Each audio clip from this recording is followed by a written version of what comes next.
To class, today we are going to start our next chapter, that is chapter number 11, and the name of the chapter according to your book, that is Rebels and Raj.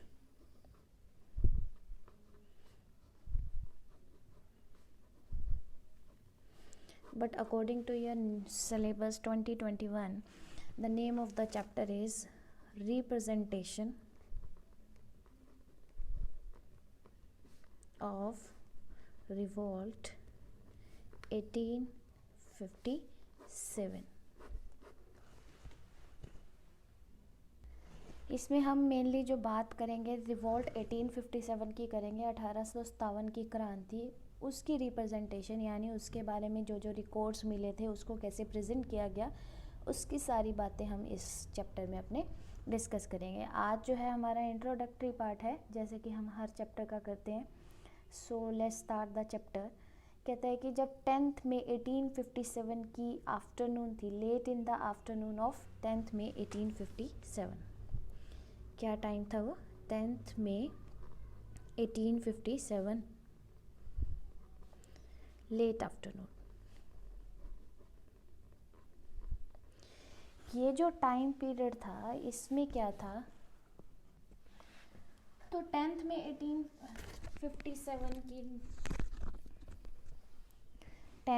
1857 की afternoon के late time period में, यानी दोपहर का भी काफ़ी ज़्यादा जो पार्ट था वो बीत चुका था. तो क्या हुआ था, सिपाहीज यानी soldiers in the cantonment of Meerut, यानी जो मेरठ का कैंप था,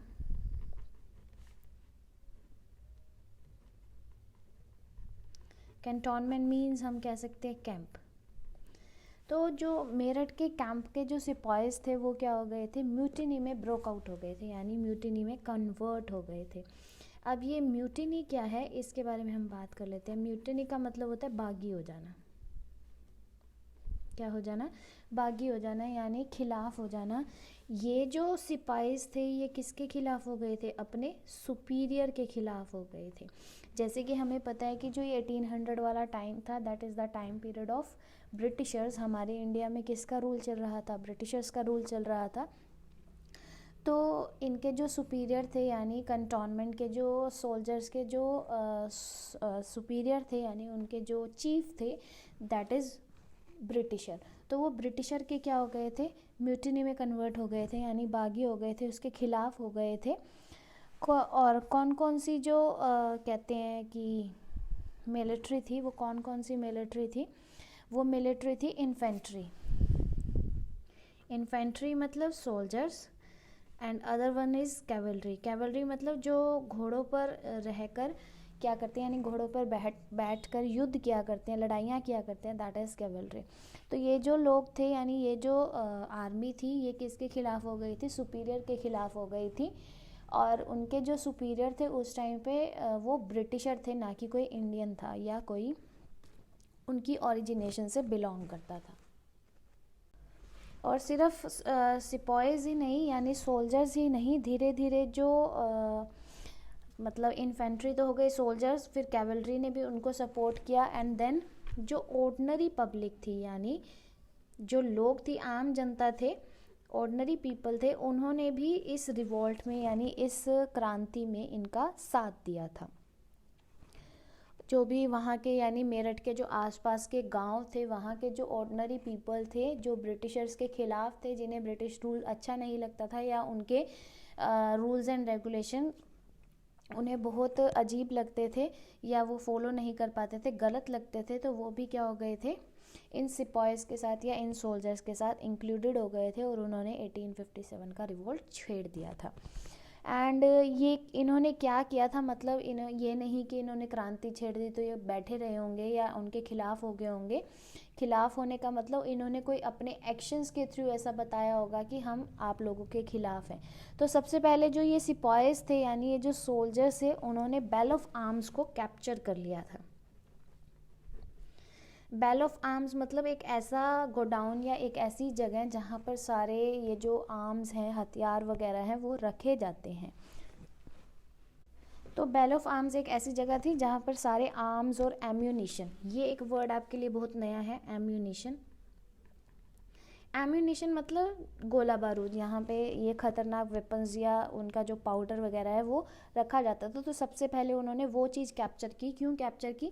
देखो ये एक बहुत बड़ा रिवोल्ट था 1857 का, तो उनका ये इनकी ये आइडियोलॉजी थी कि सबसे पहले हम उस जगह पे ही काबू कर लेते हैं जहाँ से जो ब्रिटिशर्स हैं आर्मी के लिए ये जो औजार या इक्विपमेंट्स वगैरह या आर्म्स वगैरह सर्व करती है। तो उन्होंने सबसे पहले इन पर ही क्या कर दिया था, कब्जा करना स्टार्ट कर दिया था। और फिर इन्होंने वाइट पीपल पे यानी ब्रिटिशर्स पे अटैक करना शुरू कर दिया था। क्या कर दिया था? अटैक करना शुरू कर दिया था। इनकी बिल्डिंग्स पे, इनकी प्रॉपर्टी को डिस्ट्रॉय करना इन्होंने स्टार्ट कर दिया था।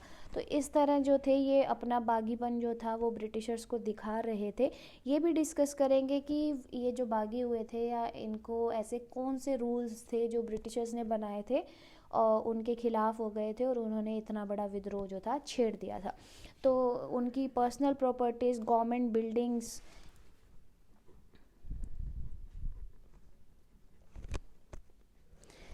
Office records, jail, court, post office, treasury वगैरह सब उन्होंने डिस्ट्रॉय करना स्टार्ट कर दिया था। और साथ ही साथ जो टेलीग्राफ लाइन थी उसे भी उन्होंने कट कर दिया था, यानी जो कम्युनिकेशन सिस्टम था उसको भी उन्होंने कट कर दिया था ताकि ये एक जगह की बात दूसरी जगह पर ईजिली जो है ना पहुंचा सके और आर्मी को कोई भी हार्म जो है वो ना हो पाए। और जैसे ये सारे काम जो करते थे ये काम करते थे डे लाइट में यानी दिन के टाइम में। और जैसे ही डार्कनेस पीरियड आता था तो ये डार्कनेस पीरियड में क्या क्या करते थे, ये मूव आउट किया करते थे। किसकी तरफ? दिल्ली की तरफ। किसकी तरफ? दिल्ली की तरफ ये मूव आउट किया करते थे। धीरे धीरे इनका जो ग्रुप है वो दिल्ली की तरफ या दिल्ली की तरफ जा रहा था। 11 मई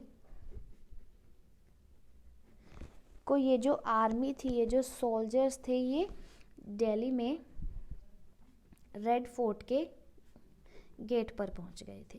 कहाँ पहुंच गए थे? रेड फोर्ट के गेट पर पहुंच गए। कब पहुंच गए थे? 11 मई को। यानी ये इन्होंने स्टार्ट किया अपना ये मुटिनी का काम 10 मई 1857। फिर ये इनको 1 महीना 1 दिन लग गया था दिल्ली रेड फोर्ट पर एंटर करने के लिए। और वो जो टाइम पीरियड था that is the time period of Ramzan का टाइम पीरियड चल रहा था, यानी जो बहुत ही होली फेस्टिव या हम कहेंगे फास्टिंग टाइम पीरियड होता है मुस्लिम्स का, तो वो टाइम चल रहा था। उस टाइम पीरियड पे ये रेड फोर्ट पे पहुँचे थे। और उस टाइम पे दिल्ली में जो जिसका रूल चल रहा था वो थे लास्ट मुग़ल एम्परर। हमने, अगर आपको याद हो तो आपको याद होना चाहिए कि लास्ट जो मुग़ल एम्परर थे उनका क्या नाम था? उनका नाम था बहादुर शाह। आपकी बुक में बहादुर शाह की इसी पेज पे यानी फर्स्ट इंट्रोडक्टरी पेज पे पिक भी दी हुई है, फिगर नंबर 11.1, आप उसे ज़रूर देखिए।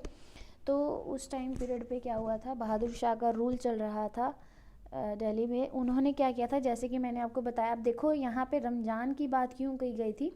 इसलिए की गई थी क्योंकि रमज़ान का टाइम पीरियड चल रहा था और उन्होंने वन टाइम ही क्या करना होता है, फूड ईट करना होता है, और वो भी सूरज निकलने से पहले पहले।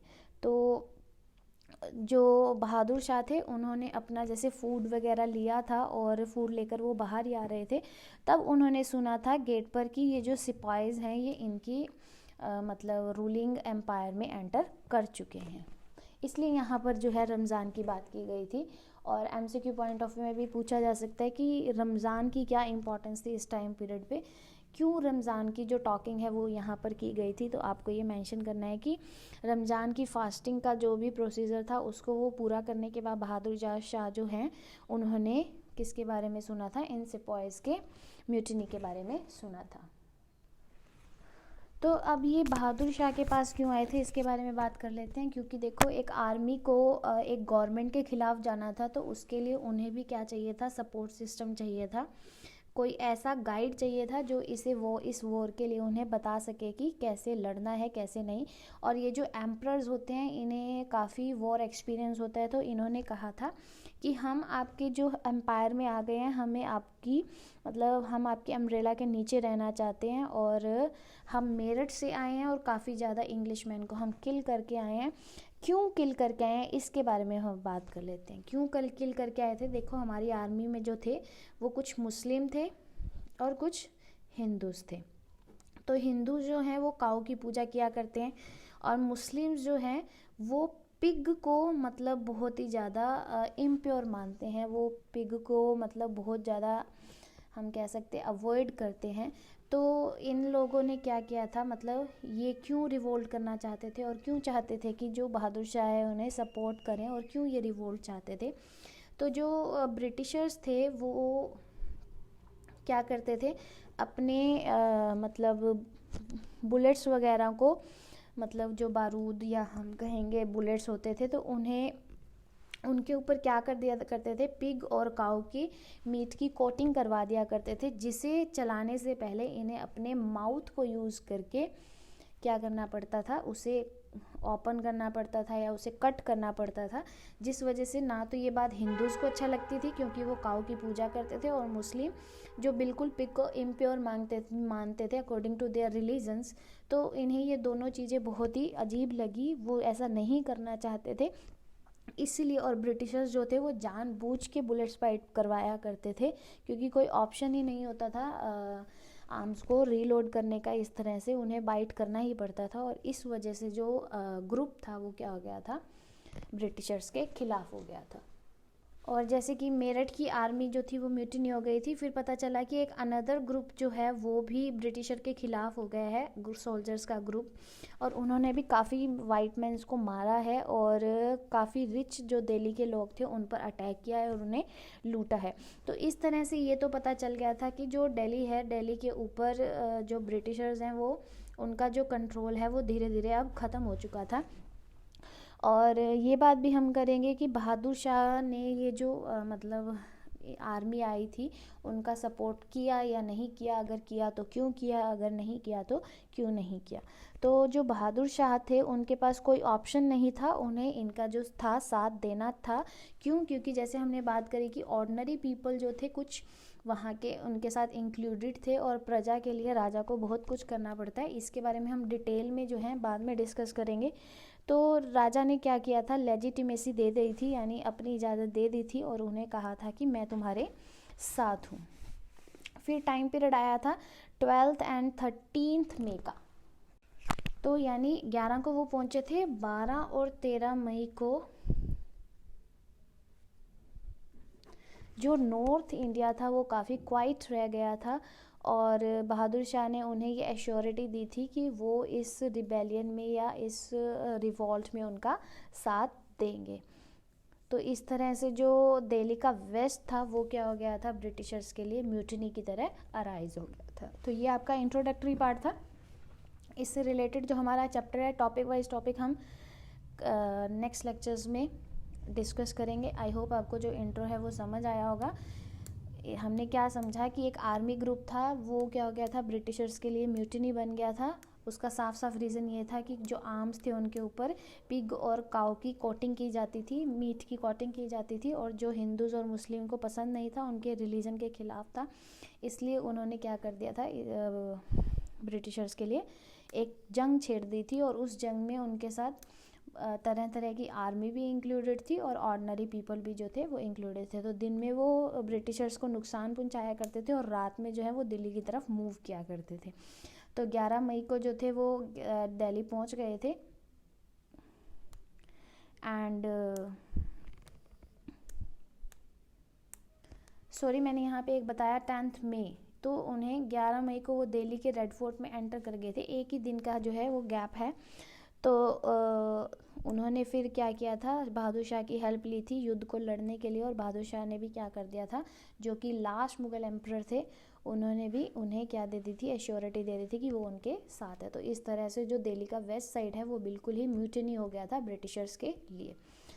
So after discussing this topic, if you have any doubt, please let me know. Otherwise, don't forget to do your work timely and don't forget to pray for everyone. See you in next video with new topic. Till then, take care. Thank you.